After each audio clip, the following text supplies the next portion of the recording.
Local mom Jody Hudson is on a mission to bring awareness to Lyme disease after losing her daughter to it. Now she's educating the public and raising funds to fight the tick-borne illness that is so often misdiagnosed. She sat down with our Stephanie Barugian on how she's looking to lawmakers for support. I'm with Jody Hudson of the Alex Hudson Lyme Foundation. Alex was your daughter. She struggled with Lyme disease for years, and tragically it did take her life at the age of 22.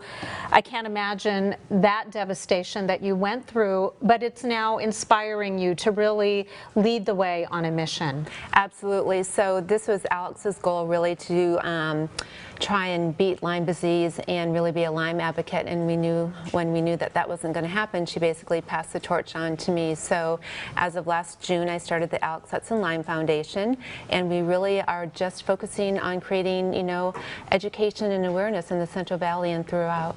And it's amazing what you've done in just a year. I know you've done a lot of fundraising, and you have a fundraiser coming up later today, and we'll talk about that in a moment. But this is more than just about raising money. You're hoping for legislative change, change on the state level, change on the national level, and there is actually some movement that's happening. There's a lot of movement happening, and in fact this past week there was a big rally in Pennsylvania. There was also a lot of talk on the Hill. There was a bill that was introduced this past June from Senator Collins out of Maine, and it's a bipartisan bill. And basically what that bill is asking for more federal dollars to be given to Lyme disease research and the efforts. Right now there's over 400,000 individuals each year that is contracting this disease, and as more people are getting the disease, there seems to be less funding. So we're really trying to narrow that gap, and that's what they were doing this week up on the Hill. Obviously more research needs to be done, because definitely in the case with your daughter and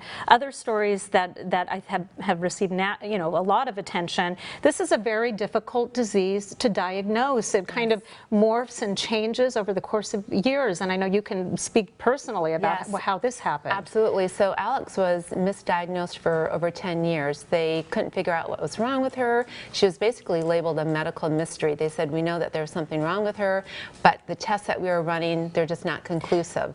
And that's the problem with Lyme disease.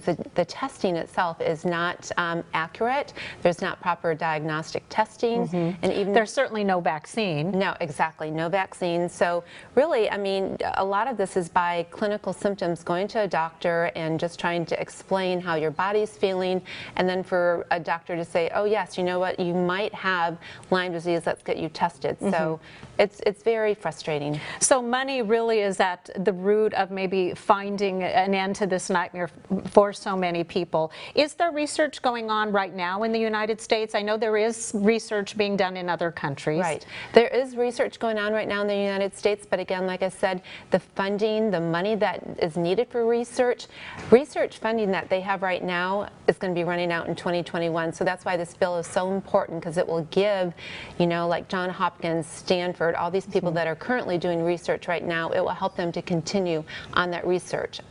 What are you hoping to accomplish with your foundation? It involves as you said, spreading awareness, here in our community, but you're also fundraising. So what are you hoping to accomplish financially with the money that you are raising? So last year, from the money that we raised at Tea for Alex, we were able to co-sponsor a $50,000 research grant with Global Lyme Alliance, and that was really exciting for us, because that makes sure that Alex's name is attached to research, so we can continue to help figure out how to keep putting funds into research efforts. But also what we are looking at is, I really want to make a change at the state level with insurance. That's the biggest thing. I personally spent $80,000 out of pocket one year to help save my daughter's life.